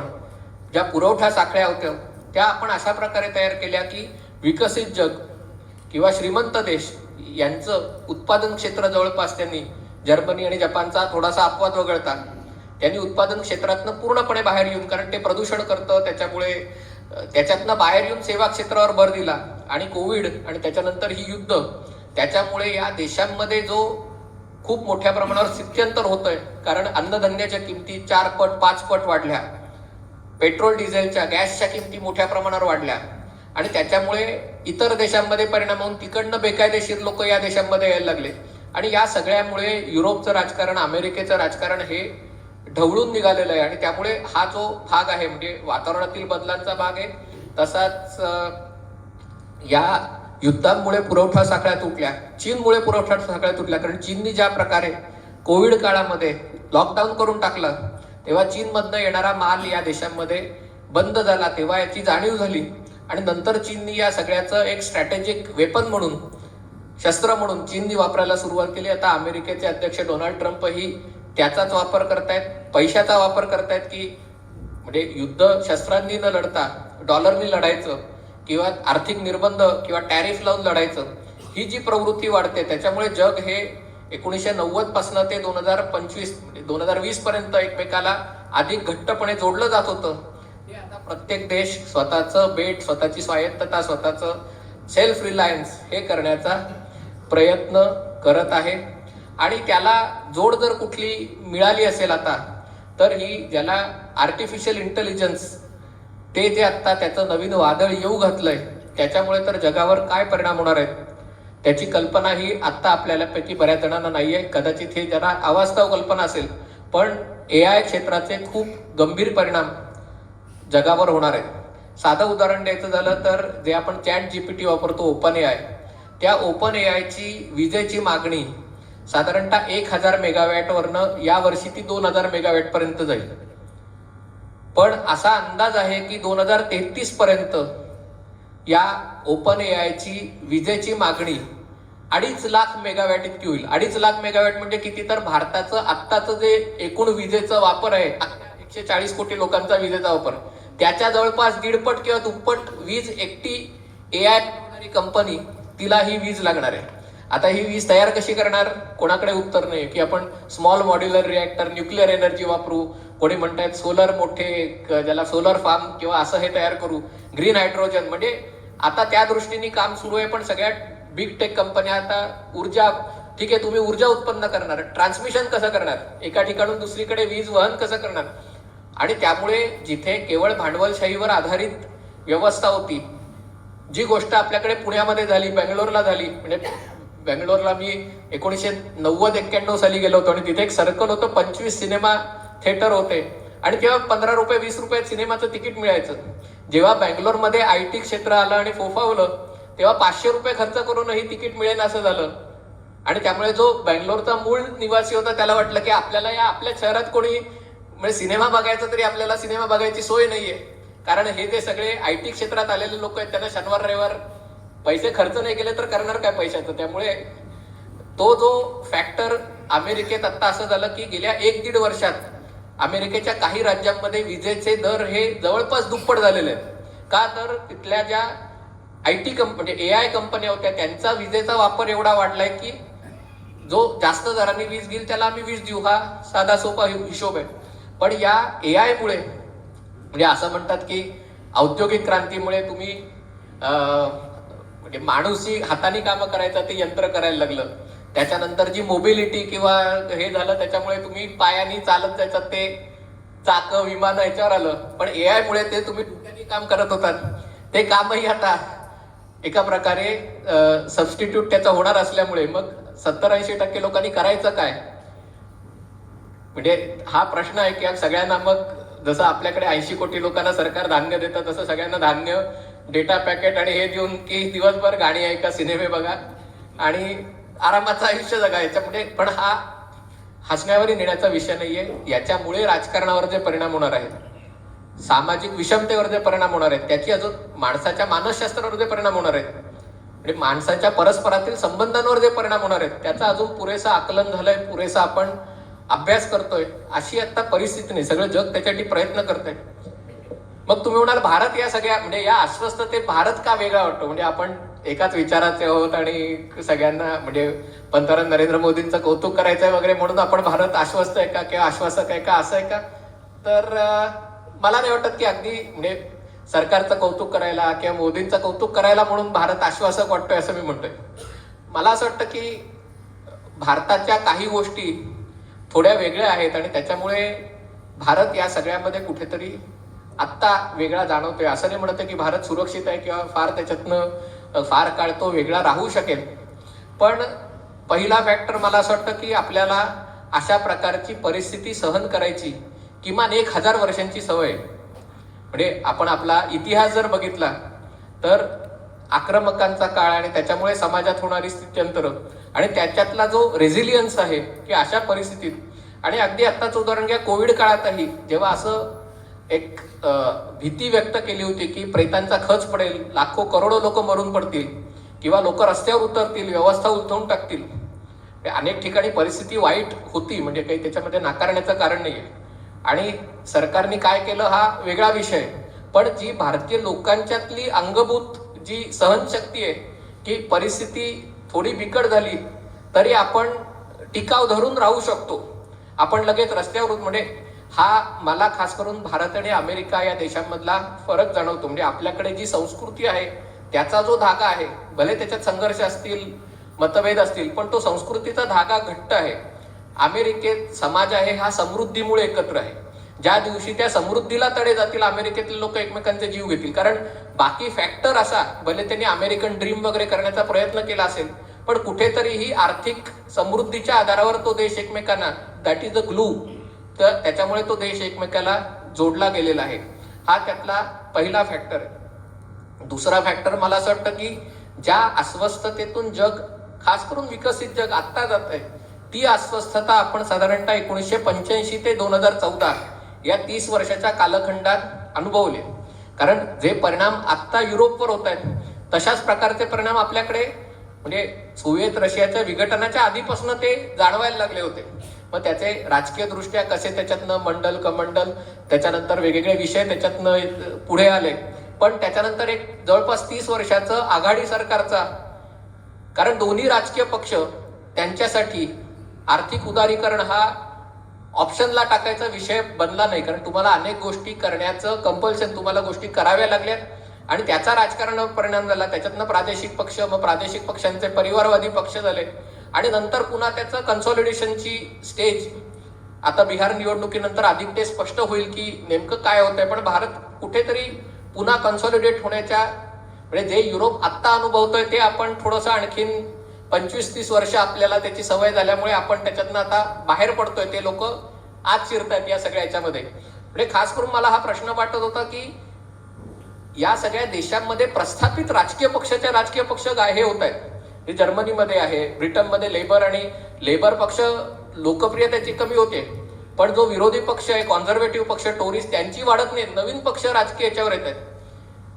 आणि त्यामुळे भारतात अजूनही हे असं का होत नाहीये, तर मला असं वाटतं की भारतात ही एक गोष्ट त्याच्या पहिल्यापासून आणखीन एक गोष्ट मला जाणवते आणि त्याच्यासाठी सरकारचं कौतुक करणं गरजेचं आहे की खास करून कोविड काळामुळे, आणि त्याला थोडंसं लोकांचं हे असेलही, पण कुठेतरी ज्या सामान्य लोकांच्या गरजा आहेत, म्हणजे कोविडचं संकट आलं तेव्हा आपल्याकडचं उष्ट खरकट खाणारे संपादक अमर्त्य सेन वगैरे त्यांचं वाचून लिहित होते की आपणही तिजोरीचे दरवाजे उघडे केले पाहिजेत, लोकांना 70% 80% पगार देऊन टाकला पाहिजे. म्हणजे अगदी इस्रायल सारख्या देशांनी हे केलं, म्हणजे असं नाहीये की युरोपातल्या बऱ्याच देशांनी हे केलं, की कारण तेव्हा त्यांना वाटलं की कोविडचं संकट 4-5 महिन्यामध्ये जाणारं आहे, पण त्याच्यामुळे ते संकट लांबेल आणि त्याच्यामुळे इतर संकट निर्माण होतील हा विचार तेव्हा केला नाही. आपल्याकडे त्याला जेव्हा देहाती अर्थशास्त्र म्हणा, काही म्हणा, त्याचा उपहास करा, पण जे अंथरूण पाहून पाय पसरावे हे जे आपल्या कुठेतरी डोक्यात बसलेलं आहे, त्याच्यामुळे कोविडच्या काळातही उपाययोजना करताना ज्याला जेवायला मिळणार नाही त्याच्या ताटात अन्न कसं पडेल, किंवा ज्याला तग धरून राहण्यासाठी पुरेसा पैसा कसा दिला जाईल, एवढाच विचार केला गेला. म्हणजे जे खाऊन पिऊन सुखी आहेत, ज्यांना 2 वेळचा पगार मिळतोय, त्यांना या याच्यामध्ये थोडीशी फरफट झाली, उद्योगधंद्यांना याच्यामध्ये फरफट झाली, पण ते रेझिलियन्समुळे ते त्याच्यात टिकाव धरून शकले. आणि या सगळ्या काळात आपली अर्थव्यवस्था, म्हणजे जे युरोपातल्या देशांची अवस्था आहे की देशाच्या जीडीपीच्या 100%, 125%, 150% कर्जाचा बोजा झालेला आहे, आणि त्यामुळे त्यांना आता आर्थिक सुधारणा करण्याशिवाय पर्याय उरलेला नाहीये. लोक रस्त्यावर येत आहेत, आंदोलनं करतायत, संप करतायत, पण तुमच्या डोक्यावर कर्जाचा एवढा बोजा झालेला असतो तेव्हा तुम्हाला ती चैन नसते. आपल्याकडे ती अजून आर्थिक शिस्त या सगळ्या काळामध्ये कुठेतरी जपल्यामुळे त्याचा फायदा आपल्याला, तेव्हा त्याच्यावर टीका झाली पण आता आपल्याला त्याचा फायदा जाणवतोय. आणखीन एक गोष्ट मला या सगळ्यामध्ये जाणवते, म्हणजे आता जर आपण भारताकडे बघितलं तर अर्थव्यवस्थेचा दर वाढ म्हणजे ती 9%, 10% असा होत नाही, 6%, 6.5%वर आपण आलोय. पण आता नवीन एक अंदाजानुसार की एवढी आर्थिक विकासाचा दर एवढा पुरेसा आहे, कारण आता ते सगळं स्वप्न होतं, मुक्त व्यापार, जागतिकीकरण, आता ते स्वप्न मागे पडलेलं आहे. आणि हे सगळं होताना आणखीन एक गोष्ट आपण जी केली, म्हणजे जे आत्मनिर्भर भारत, मेक इन इंडियाला किती यश मिळालं, किती आपण मॅन्युफॅक्चरिंग करतो, हा चर्चेचा भाग थोडा दूर ठेवूया. पण या संरक्षणाच्या बाबतीत खास करून आणि तंत्रज्ञानाच्या बाबतीत जे आत्मनिर्भरतेचा आपण तेव्हा जो नारा दिला तेव्हा त्याची थट्टा झाली की काय, शेवटी म्हणजे मोबाईल तुम्ही मेक इन इंडिया म्हणता पण त्यातला कॅमेरा बाहेरचा, प्रोसेसिंग बाहेरचा, म्हणजे मग काय आपण बनवतो काय, चार्जर बनवतो का फक्त, म्हणजे ही वस्तुस्थिती आहे, म्हणजे याच्यामध्ये नाकारायचं काही कारण नाहीये. पण हे तेव्हा जेव्हा सुरुवात केली, आज 5 वर्षानंतर 6 वर्षांनी आपण त्याच्यात पुढे जायला सुरुवात केलेली आहे. साधारण उदाहरण द्यायचं झालं तर आता मी ठाण्याहून येताना इकडे एरवी मी गुगल मॅप्स लावतो, पण आता मी मॅपल म्हणून ऍप आहे. पहिले आपण हे ऍप डाउनलोड करताना मला असं वाटलं की आपण स्वदेशी वापरावं म्हणून हे ऍप डाउनलोड करतोय, की ट्विटरच्या ऐवजी कू वापरा, भले ते सबस्टँडर्ड असलं तरी ते वापरा, कारण आपल्याला देशभक्ती दाखवायची. पण खरंच सांगतो, हे मॅपल ऍप आहे हे गुगल मॅप्स पेक्षा कितीतरी चांगलं आहे. कारण जो गुगल मॅप्सवर जो गोंधळ होतो की फ्लायओव्हर घ्यायचा का नाही, कारण त्याच्यात तो बाण दाखवतात आणि आपण नेमका फ्लायओव्हरच्या खाली नसतो आणि आपण फ्लायओव्हर घेतो आणि मग पुन्हा वळसा पडतो. याच्यामध्ये बहुतेक भारताच्या गरजा लक्षात घेऊन ते बनवलं असल्यामुळे फ्लायओव्हर वगैरे आला की ती वेगळी विंडो ओपन करतो आणि दाखवतो की कुठे खड्डा आहे, कुठे काय झालंय. हे सगळं अर्थात इस्रायलमध्ये एक वेज नावाचा ऍप होतं, त्याच्यात एक, म्हणजे असं नाही की भारतात ही पहिल्यांदा गोष्ट आली, पण जेव्हा आपण आपल्या गरजांनुसार आपल्या गोष्टी करायला लागतो तेव्हा आपण जगापेक्षा काही गोष्टी पुढे नेऊ शकतो. संरक्षणाच्या बाबतीतही जेव्हा स्वर्गीय मनोहर पर्रीकरांनी याची सगळ्याची तेव्हा सुरुवात केली होती की आत्मनिर्भर भारत संरक्षणाच्या बाबतीत, तेव्हा आपण त्याला ऑफसेट क्लॉज वगैरे केलं होतं की तुम्ही, कारण पूर्वी आपल्याला त्याचा अभिमान असायचा की आपण रशियाकडनं विमानं घेतोय, इस्रायलकडनं मिसाईल घेतोय, म्हणजे यात लाज वाटायची गोष्ट होती, ती आपण अभिमान वाटायची गोष्ट बनवून ठेवली होती. पण जेव्हा हे 2015-16च्या आसपास जेव्हा मेक इन इंडिया डिफेन्सच्या अंतर्गत आपण जेव्हा ऑफसेट आणि या गोष्टी करायला सुरुवात केली तेव्हा त्याच्यातही अडथळे आले. लक्षात आलं की डिफेन्स प्रोक्युअरमेंटची जी प्रोसेस आहे खरेदी करण्याची, तिला 5 वर्ष 7 वर्ष लागतात. तुम्ही ऑफसेट करायला गेलात तर कंपनीला जेव्हा ऑर्डर मिळेल तेव्हा ती गुंतवणूक करेल. भारत विमानं घेणार आहे म्हणून मी ती म्हणजे आणि 7 वर्षांनी ऑर्डर मिळणार तर मी आज गुंतवणूक करणार नाही. आणि त्याच्यामुळे त्याच्यात जे बदल करून जी नवीन योजना आणली गेली की ज्याच्या अंतर्गत अनेक गोष्टी ठरवलं की यांची खरेदी आम्ही भारतातनंच करणार आहोत. तुम्हाला जर विकायचं असेल तर तुम्ही इथे या, कंपनी काढा, 25%, 50%, 100% इथे उत्पादन करा कॅटेगरीनुसार. जर युनिफॉर्म असतील तर एक कॅटेगरी, ड्रोन असतील तर दुसरी कॅटेगरी, विमान असतील तर तिसरी कॅटेगरी, पण त्या कॅटेगरीनुसार. आणि त्यातनं अनेक जागतिक कंपन्या भारतात आल्या. सुरुवातीला आल्या त्या नाखुशीने आल्या, कारण कोणालाही असं स्वतःचे IP दुसऱ्या देशात जाऊन डेव्हलप करणं आणि हे कोणालाही नको असतं. पण जेव्हा त्या आल्या त्याचा फायदा असा झाला की त्यांना मग भारतीय टॅलेंट त्याच्यात त्यांना त्याच्याबरोबर काम करायची संधी मिळाली, सवय लागली. आणि आज त्याचा चांगला परिणाम म्हणजे ब्लेसिंग इन डिस्गाईज म्हणा हवं तर. पण हे तेव्हा असं वाटलं होतं की आता युद्ध होणारच नाही, युद्धाचं जग संपलं, आता आपण शहाणपणाच्या जगात आलेलो आहोत वगैरे असा समज होता. पण रशिया युक्रेन युद्धामुळे आणि गाझापट्टीतल्या युद्धामुळे आज ज्या प्रकारच्या गोष्टी जगात चालू आहेत, युरोपामध्ये, एकट्या युरोपमध्ये संरक्षणावर 800 अब्ज युरो, कल्पना करा, आपल्याकडे देशात 50, 60, 70 अब्ज डॉलर FDI होते. 800 अब्ज युरो डिफेन्सवर खर्च केला जाणार आहे. आणि युरोपची आज उत्पादन करण्याची क्षमता खूप, कारण तिथे या सुधारणावादी विचारांनी त्यांचे न्यूक्लिअर प्लांट्स बंद करून टाकले, कोल एनर्जी बंद करून टाकली, सोलरवर एवढं होत नाही, म्हणजे हीट जनरेट करायला जी क्षमता लागते ती त्यांनी बंद केल्यामुळे. आणि त्याच्यातही गंमत म्हणजे जर्मनीमध्ये काय, त्यांनी टँक डिझाईन करताना त्याच्यामध्ये प्रेग्नंट सोल्जर्स म्हणजे महिला, स्त्री पुरुष समानता आणि गर्भवती सैनिकांना त्या टँकमध्ये प्रवास करता आला पाहिजे. म्हणजे तुम्ही टँक लढण्यासाठी बांधताय का लोकांना प्रवास करण्यासाठी बांधताय? पण हे कुठेतरी अल्ट्रा पुरोगामित्वाचे जे विचार आहेत त्याच्यामुळे उत्पादनाचा खर्च वाढतो आणि मग त्याची डिले हे होतं. कालचीच बातमी, पोर्शे म्हणून जर्मन कंपनी आहे, त्यांनी इलेक्ट्रिक व्हेकल आपली त्याची लाईन बंद करून IC इंजिन त्याच्या, कारण हे सगळे अशा प्रकारचा विचार करत असल्यामुळे चीनची जी स्पर्धा आहे, चायना हा फॅक्टर तरी मी अजून याच्यामध्ये उल्लेख केला नाही. पहिले असं वाटत होतं की चीन हा फक्त लो टेक्नॉलॉजी किंवा लो कॉस्ट गोष्टी बनवणारा देश आहे. पण आज ही जी सगळी कटिंग एज जी क्षेत्र आहेत त्याच्यात जे आव्हान चीननी उभं केलंय, मग ते इलेक्ट्रिक मोबिलिटी असो आणि नुसतं त्याच्यात चांगलं उत्पादन करणं नाही तर त्याच्या संपूर्ण सप्लाय चेनवर कंट्रोल करणं, रेअर अर्थ मिनरल्स असो. आणि त्याच्यामुळे कुठेतरी अमेरिका आणि युरोपच्या पुढे जे संकट निर्माण झालेलं आहे, आपण याच्यातनं 5-6 वर्षापूर्वी वेगळ्या कारणासाठी असेल कदाचित, आपण त्याच्यातनं बाहेर पडायचे पद्धतशीर प्रयत्न केले. त्यामुळे आज आपण पूर्ण बाहेर नाही आलोय, पण आज आपण श्वास घेऊ शकतोय आणि आपण पुढे जायच्या उमेदीने काम करू शकतोय. याच्यातनं चांगली गोष्ट ही होती म्हणजे H1B आणि याच्यामुळे की जे टॅलेंट भारत सोडून जात होतं ते कदाचित नाईलाजानी का होईना त्याला भारताकडे यावं लागतंय. आणि भारतात आल्यावर आज मला पहिल्यांदा म्हणजे 2015-16 पासून बघतोय, आज मला पहिल्यांदा तो आत्मविश्वास दिसतोय की आपण जगापेक्षा चांगलं काहीतरी विचार करू शकतो, बनवू शकतो. ती आपल्याकडे क्षमता पहिल्यापासून होती. हे अनेक या सगळ्या मोठ्या बिग टेक कंपन्यांमध्ये महत्वाची कामं करणारे भारतीय लोक यांना त्या पदावर होते. पण सक्सेसफुल एंटरप्राइज बनवून ती प्रॉडक्ट लॉन्च करणं, प्रॉडक्ट डिझाईन करणं आणि त्याला फायनान्स. युट्यूबचं उदाहरण घ्या, युट्यूबची जेव्हा संकल्पना हे केली तेव्हा काय अमेरिकेकडे त्या कंपनीकडे पैसे नव्हते, त्यांनी कर्ज काढून ते कंटेंट क्रिएटर्स आहेत त्यांना महिना 10,000, 20,000, 1 लाख, 5 लाख रुपये द्यायला सुरुवात केली. त्यांनी द्यायला सुरुवात केली, लोक बघायला लागले, जाहिरातदार आले.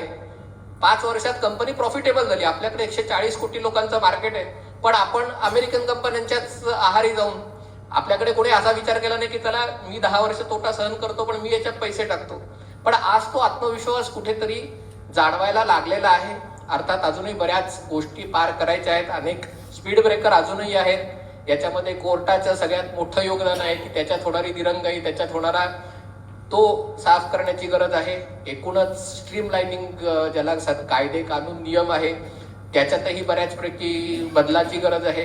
ज्या सगळ्या कन्सल्टिंग इंडस्ट्री आपल्याकडे आहे, सरकारला सल्ले देणारे लोक आहेत ते सगळे परदेशी कंपन्या आहेत.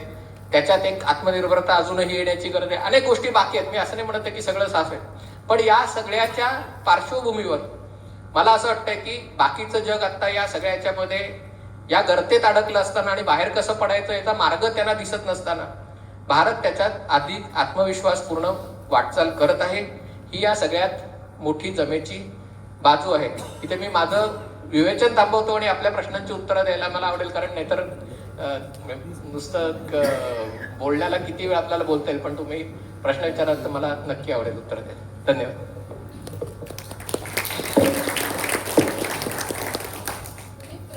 ज्यांना विचारायचे हात वर करा, 1 by 1 ते उत्तरं देतो.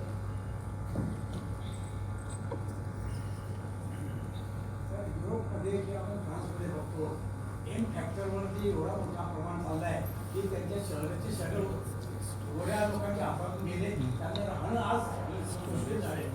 त्याच्यावर काय पुढे करू शकेल का? मी त्यांचे नागरिक पण निघणार का काही करणार, नाहीतर ते संपूर्ण ते काय तुमचं मत आहे? फ्रान्सपेक्षा ब्रिटनचंच उदाहरण आता म्हणजे कालचीच गोष्ट आहे. ब्रिटनच्या गृहमंत्री त्या पाकिस्तान बॅकग्राऊंडच्या आहेत, म्हणजे पाकिस्तानी वंश म्हणणार नाही कारण वंश भारतीयच आहे, पण पाकिस्तानच्या मूळच्या हे आहेत. आणि त्यांनी रिलिजियस टॉलरन्स हे करण्यासाठी म्हणून जो व्हिडिओ केला त्याच्यात ब्रिटनमध्ये मुसलमानांचं आयुष्य धोक्यात आहे आणि ते करायला सरकार कसं कटिबद्ध आहे. आणि त्यामुळे ब्रिटन हा ख्रिश्चन बहुल देश आहे का मुस्लिम बहुल देश आहे, आणि विक्टिम्स मुस्लिम विक्टिम्स आहेत का परपेट्रेटर्स आहेत, हा लोकांना प्रश्न पडावा. आणि तो व्हिडिओ जेव्हा केला की कीर स्टार्मर ग्वाही देत आहेत आणि मागे बुरखा घातलेल्या बायका उभ्या आहेत, मग त्या म्हणतात अरे तुमच्या ते स्त्री पुरुष समानता वगैरे या सगळ्या गोष्टींचं काय झालं. तर ही वस्तुस्थिती आहे. हे खरं आहे की ब्रिटनमध्ये 2070 साली इस्लाम हा सगळ्यात मोठा धर्म होईल असं म्हटलं जात आहे.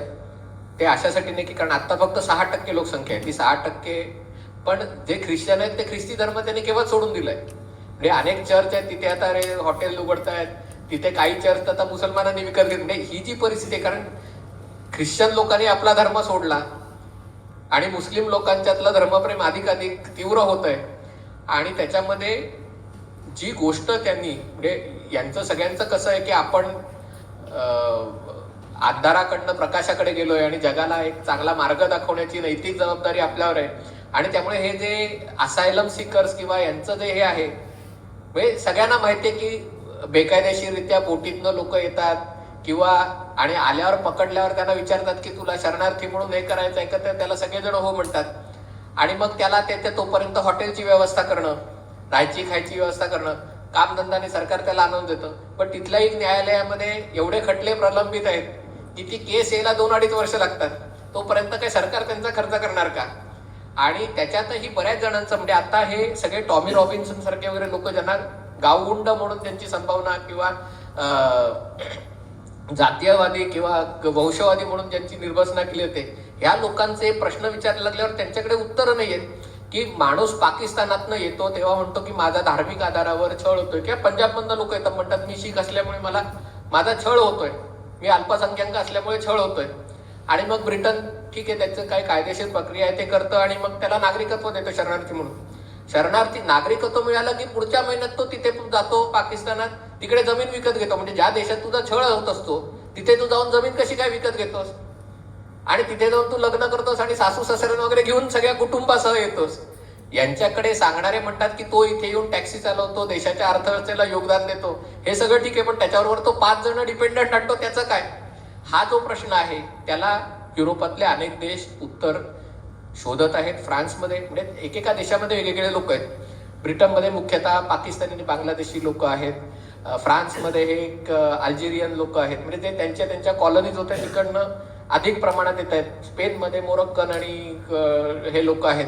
पण सगळीकडे त्यांची लोकसंख्या मोठ्या प्रमाणावर वाढत चालली आहे आणि त्याला कशा प्रकारे तोंड द्यायचं. आणि कुठेतरी युरोपच्या डोक्यात आहे की केवळ 80 वर्षापूर्वी आपण फॅसिझमच्या नावावर जो विध्वंस केला, जे हत्याकांड केलं, त्याच्यातनं आपण आता बाहेर आलोय आणि आपण आता अशी पुन्हा ती भाषा वापरू शकत नाही. पण दुसरीकडे ती भाषा वापरली नाही तर त्यांचं एक राष्ट्र म्हणून अस्तित्व कुठेतरी संकटात येईल.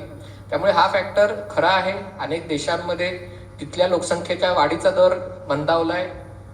स्वीडनमध्ये मोहम्मद हे सगळ्यात लोकप्रिय नाव स्वीडनमध्ये आहे. म्हणजे ही सगळीकडची गोष्ट हळूहळू व्हायला लागली. त्यातले काही देश आहेत म्हणजे डेन्मार्क वगैरे सारखे देश आहेत की ज्यांनी लोक घेतले नाही आहेत. आता मी पोलंडला पण गेलो होतो. पोलंडने पण हंगेरी पोलंड यांनी पण या लोकांना घेतलं नाही. खास करून जे ईस्टर्न युरोपियन होते त्याला मला एक इस्रायली आपल्या दुसऱ्या कार्यक्रमाला इथे आला होता ले वारान म्हणून. तो स्वतः युक्रेनचा असल्यामुळे त्यांनी सांगितलं की जेव्हा समाजवादी काळ होता, सोव्हिएट रशियाचा काळ होता, तेव्हा हे जे सगळे सोशलिस्ट अरब देश होते, सिरिया, इजिप्त, आणि या लोकांबद्दल त्या ईस्टर्न युरोपियन लोकांना प्रचंड राग होता. कारण तेव्हा यांच्या बंधुभावामुळे सोव्हिएट रशियाशी त्यांना वाटत होतं की आपली अर्थव्यवस्था खंक झाली. या इजिप्तला मदत करायला, भारताला मदत करायला, इतर देशांना मदत, जे समाजवादी विचारधारेचे तेव्हा होते, आणि त्यामुळे त्यांना या लोकांबद्दल अजिबात प्रेम नाहीये. आणि त्यामुळे आता युरोपीय महासंघ जरी झाला असला तरी या देशांनी, हंगेरी असेल, पोलंड असेल, त्यांनी लोक घेतलेले नाहीयेत. डेन्मार्कमध्ये त्यांनी रिटायरमेंट एज वाढवून आणि तिथे त्यांनी लोक घेतलेले नाहीयेत. म्हणजे मी आत्ता गेलो तर तिथे 81-82 वर्षाचे लोकही, कोणतरी बस चालवतो, कोणतरी असंही करतो, त्याला काही गरज नाहीये, पण तो म्हणतो की बाहेरनं लोक घेण्यापेक्षा मी माझ्या देशासाठी काम करतोय, मला काय त्याच्यातनं 4 पैसे मिळाले तरी चालतील. तर त्यामुळे ते देश अधिक सुरक्षित आहेत. पण शेवटी युरोपीय युनियन असल्यामुळे इकडनं, म्हणजे आता इस्रायली एम्बसीवर तिथे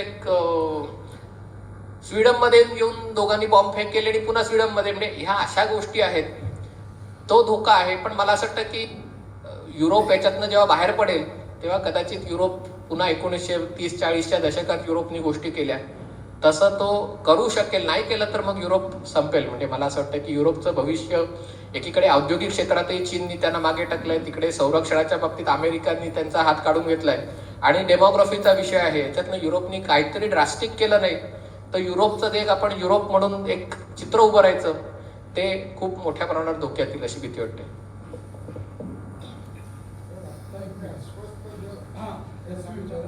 मी काय म्हणतो, आता आपलं जे हे आहे नाव दिलं आहे त्याच्यात थोडंसं परत बोलतो.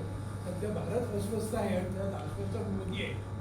मोदींवरचा आता असेसिनेशनचा काय प्रयत्न झाला त्याच्यावर काही प्रकार चालले का? मी खरंच सांगतो, माझा स्वतःचा या गोष्टींवर विश्वास नाहीये. म्हणजे पडद्यामागे बऱ्याच गोष्टी चालत असतील, पण जर अशी गोष्ट झाली तर त्याच्याबद्दल अधिकृत भूमिका सरकारने घेतली पाहिजे की असा हत्येचा प्रयत्न झाला आणि तो अशा प्रकारे हाणून पडला. जर सरकार त्याच्याबद्दल एक शब्द बोलत नसेल आणि कुठल्या तरी, आता सीआयएचे आपल्या देशात 1000 लोक एजंट असतील कमीत कमी, तर बांगलादेशमध्ये एक सीआयएचा एजंट मेला, मग कुठेतरी आग लागली, मग ती रासायनिक अस्त्र, मला काही कळलं नाही की चीनमध्ये रासायनिक अस्त्र जरी कोणाला मारायचं असलं तरी बांगलादेशातनं चीनमध्ये रासायनिक अस्त्र घेऊन कशी जाणार. म्हणजे आपल्याकडे खूप दुर्दैवानी कॉन्स्पिरसी थिअरीजवर विश्वास ठेवायचं हे आहे. मी असं नाही म्हणत आहे की जिथे ट्रम्पच्या हत्येचे प्रयत्न झाले, भारताच्या पंतप्रधानांच्या हत्येचे किंवा असे काहीतरी कट कारस्थानं या गोष्टी होत असतील, आपल्या सुरक्षा यंत्रणांना, एजन्सीजला त्याची बातमी, त्याचं तपशील मिळत असतील, पण त्याची समाजात चर्चा करण्याची जी गोष्ट आहे ती एकतर अधिकृत स्रोतातनं ही बातमी आली पाहिजे की हे असं झालं, तर नाही झालं तर आपण त्याच्याबद्दल चर्चा करून, कारण मग ते कल्पनाविलास होतो, त्याला काही त्या चर्चेला तसा काही अर्थ उरत नाही. कारण कधी कधी काय होतं की सरकारही अशा बातम्या सोडतं. म्हणजे काय असतं की मला अंदाज असतो की काहीतरी कट होतोय, माझ्याकडे पूर्ण माहिती नाहीये, पण तो उधळायचा असेल तर मी बातमी पेरतो की असं कोणतरी प्रयत्न करतोय. ते झालं की मग तो जो शत्रू जो प्रयत्न करत असतो तो कदाचित पावलं मागे घेतो. कधी कधी राजकीय दृष्ट्या लोकप्रियता वाढवण्यासाठी सरकार अशा गोष्टी करतं, म्हणजे असू शकतं. म्हणजे मी काही कोणावर, कारण माझ्याकडे माहिती नाही तर मी असं सांगू शकत नाही की बिहार निवडणुकांसाठी हे केलंय किंवा खरंच काहीतरी कट होता आणि तो उधळून लावण्यासाठी केलाय. तर मला असं वाटतं जेव्हा अशा गोष्टी घडतात, आणि म्हणून म्हणलं की आता जी ANI वर त्या जॉन किराकाऊची जी मुलाखत प्रसिद्ध झाली, तोही CIA मध्ये 2004 सालापर्यंत होता. म्हणजे त्याच्यानंतर CIAने काय केलं याचा त्याला थेट माहिती असण्याचं कारण नाही, पण त्याच्याबद्दल तो जे बोलतो, त्याचं जे क्वालिफिकेशन देतो की हे असं झालंय म्हणून असं झाण्याची शक्यता आहे. दुर्दैवाने तो जो ऑर्गनायझरचा लेख आहे, जो त्याच्यात कुठल्याच गोष्टीचं काहीही, म्हणजे एक, म्हणजे ज्याला श्रेड ऑफ एव्हिडन्स त्याच्यामध्ये नाहीये, म्हणजे it's a bad journalism unfortunately. तर आणि त्याची चर्चा युट्यूब आणि हे याचंच काम आहे, चर्चा करण्याचं. त्याच्यामुळे मी केलं तर मला त्याच्यातनं जास्त व्ह्यू मिळतात, जास्त पैसे मिळतात, पण बट इज दॅट ट्रू, तर मला असं वाटतं की इट्स अ स्पेक्युलेशन. असं त्याच्यावर हे करणं योग्य होणार नाही. म्हणजे बांगलादेशातला कुठला तरी एक माणूस मारला गेला तर तो मोदींच्या हत्येचा कट आहे असं मी एकाही व्हिडिओमध्ये, तो कसा कट आहे ते मला असूही शकतो. म्हणजे मी हे नाही करत.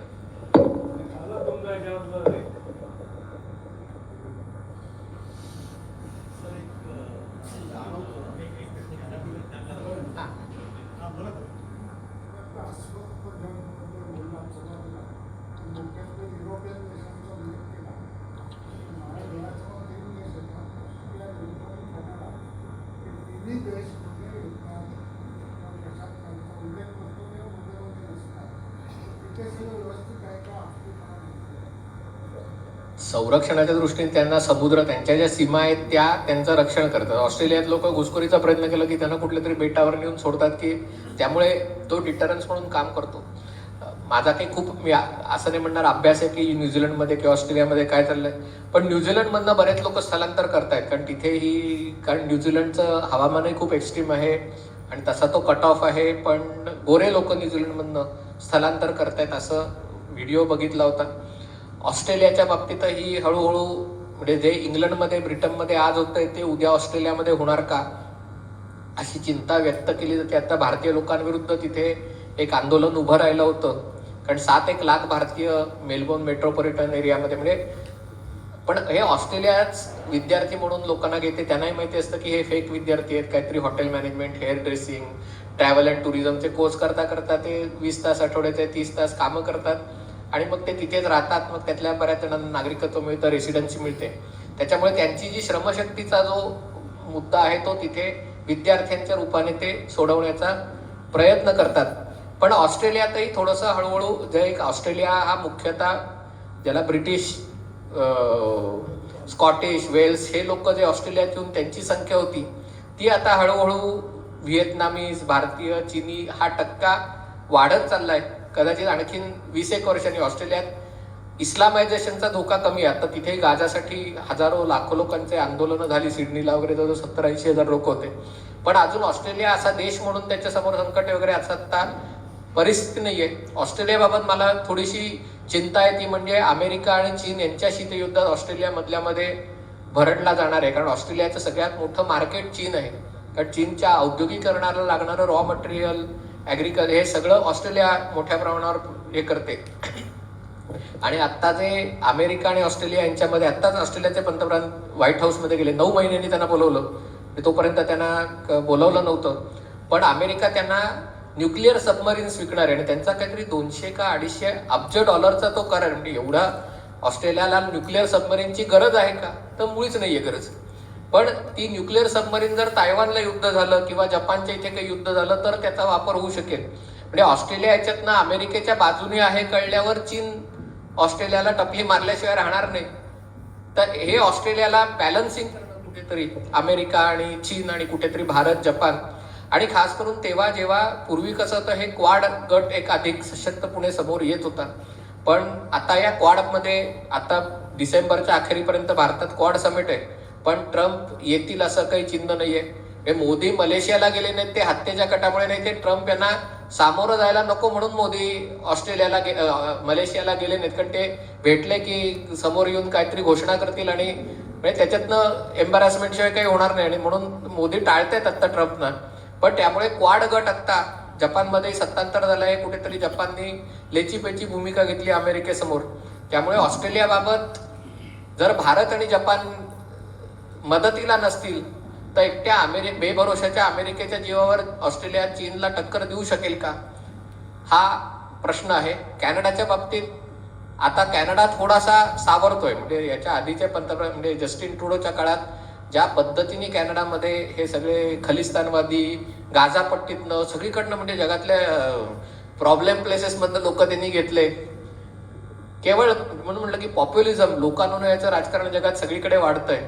पण ते करता करता कुठेतरी आपण आपल्या राष्ट्रीय सुरक्षेला धोका उत्पन्न करतोय हे देशाच्या नेत्यांना कळत नाही. आता कीर स्टार्मर आले होते तेव्हा मला एक वरिष्ठ व्यक्तीने सांगितलं की त्या म्हणजे डेलिगेशनच्या बरोबर त्यांच्या हाऊस ऑफ लॉर्डचं पण कोणतरी एक खासदार आले होते जे कॉन्झर्वेटिव्ह पक्षाचे होते. ते या माणसाला म्हणले की कीर स्टार्मर भारतात का आले, कारण ते त्यांच्या देशासाठी आले. त्यांच्या पक्षातनं त्यांना भारतात यायला प्रचंड विरोध आहे, कारण त्यांना मतदान करणारे हे सगळे शांतिप्रिय लोक आहेत आणि त्याच्यामुळे त्यांना भारतात जायला त्यांच्या पक्षात विरोध आहे खूप. पण तरी देखील त्यांना माहिती आहे की भारतात आलं तर जो फायदा होऊ शकेल ब्रिटनला. त्यामुळे कॅनडा, ऑस्ट्रेलिया आणि न्यूझीलंड या तिन्ही देशांच्या थोड्याशा 3 तरा आहेत. पण त्यातल्या त्यात ऑस्ट्रेलिया सगळ्यात आत्ता सुरक्षित वाटतोय. कॅनडा संपन्न आहे पण नॅशनल इंटिग्रेशन आणि आयडेंटिटीचा मुद्दा हे आहे. न्यूझीलंड तसा हे होता पण त्याचं आव्हान म्हणजे त्याला काही घुसखोरीचं वगैरे आव्हान नाहीये, पण जगात इरिलेव्हंट होण्याची भीती थोडीशी न्यूझीलंडला आहे, हे असं मला वाटतं.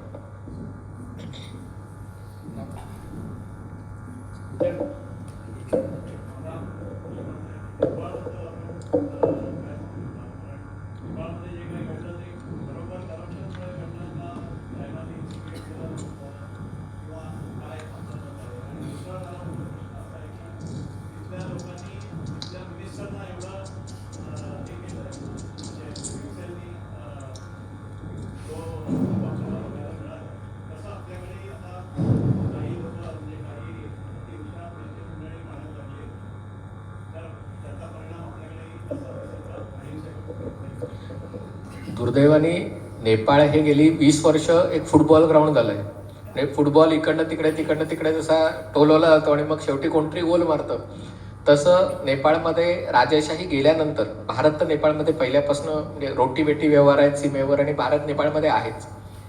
पण युरोपीय महासंघाचे लोक तिथे मोठ्या प्रमाणावर धर्मांतरण करायला आणि तिथे रिलिजियस फ्रीडमच्या नावावर NGO नेटवर्क वगैरे सगळं काढून युरोपीय देश त्याच्यामध्ये घुसलेले आहेत. पाकिस्तान नेपाळमध्ये खूप मोठ्या प्रमाणावर घुसलेला होता, कारण जेव्हा पाकिस्तानमधनं भारतात घुसखोरी बंद आली मग तेव्हा भारत म्हणजे बिहार आणि उत्तर प्रदेशच्या सीमेवर मदरसे स्थापन करून ती लॉन्चपॅड बनवायचे पाकिस्तानने प्रयत्न केले. चीन नेपाळमध्ये आहे. याच्यामध्ये थोडंसं आपलंही अपयश आहे की ज्या प्रकारचे प्रोजेक्ट्स आपण नेपाळमध्ये करणार होतो ते अजून आपण करू शकतो. म्हणजे भारत नेपाळ रेल्वे अजूनही सुरू होऊ शकलेली नाही खऱ्या अर्थाने नेपाळमध्ये आजपर्यंत जाणार आहे. मोदींच्या पहिल्या भेटीत दुसऱ्या भेटीतही याचा उल्लेख झाला होता, पण हे कुठेतरी आपलं म्हणजे मी मोदींचं अपयश म्हणणार नाही, पण हे आपल्या आणि जगातले सगळ्याच परराष्ट्र